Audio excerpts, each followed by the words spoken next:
পারো। কবরী অনেক ভালো ছিলেন, হ্যাঁ উনি অনেক বড় মাপের শিল্পী ছিলেন ভাই। আমি ওনার খুব ভক্ত, এটা সত্যি।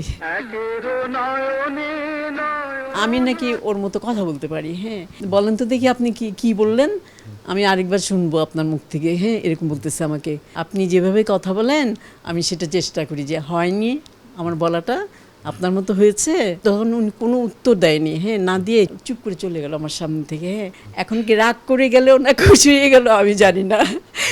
তুমি ভালো আছো?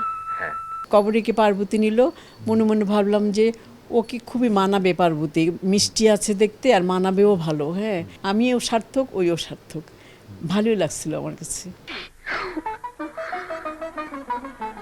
একটা হচ্ছে যে আপনার পর্দায় এই পার্বতীর সঙ্গে আপনার দেখা হয়নি, মানে আপনি পার্বতীকে হ্যাঁ দেখেছেন। হ্যাঁ দেখা হয়নি, হ্যাঁ। হ্যাঁ একটা জায়গায় দেখা হয়েছিল বোধহয়। ওই যে আপনি হচ্ছে দেবদাসের বাড়িতে গেলেন, হ্যাঁ আর হ্যাঁ পার্বতী বের হচ্ছিল। আপনি তাকে দেখছেন, আপনি আপনাকে দেখেন। দেখে নাই। আচ্ছা, কবরী আপা কেমন মানুষ ছিলেন আসলে? আম,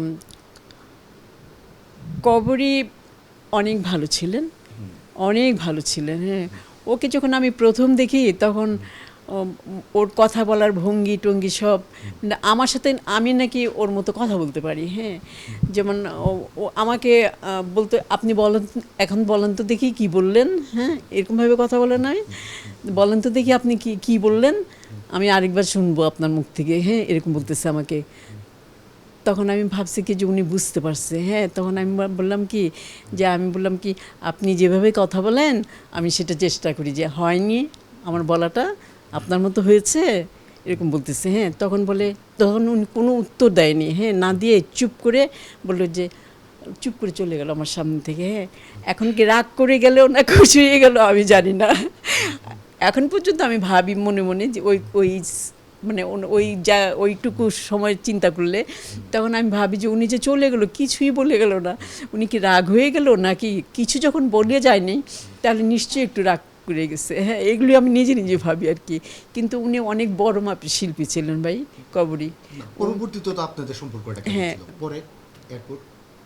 পরে তো উনি এমপি হয়ে গেলেন না, তারপরে তো আরও অন্যরকম হয়ে গেলেন। হ্যাঁ তো তখন তো শুধু চাউনি দিত, আর তখন তারপরে তো এমপি হওয়ার পরে কথাই কম হয়ে গেছিল। কিন্তু এমনি আমি ওনার খুব ভক্ত, এটা সত্যি। চন্দ্রমুখী এই এই ক্যারেক্টারটা একবার মনে হয় যে ইস আমি এটা করব না, আমাকে যদি ওইটা দেয় তাহলে আমি ওইটা করব, হ্যাঁ পার্বতী। আবার মনে হয় কি যে না, চন্দ্রমুখী সবচেয়ে ভালো ক্যারেক্টার। হ্যাঁ মানে দোটানায় পড়ে গেছি বুঝছেন এই দুইটা চরিত্র নিয়ে। পরে ঠিক করলাম যে না না, চন্দ্রমুখীতে কাজ করার মতো অনেক কিছু জায়গা আছে, কিন্তু এই পার্বতীতে ওরকম নাই। হ্যাঁ তা আমি চন্দ্রমুখীই করব।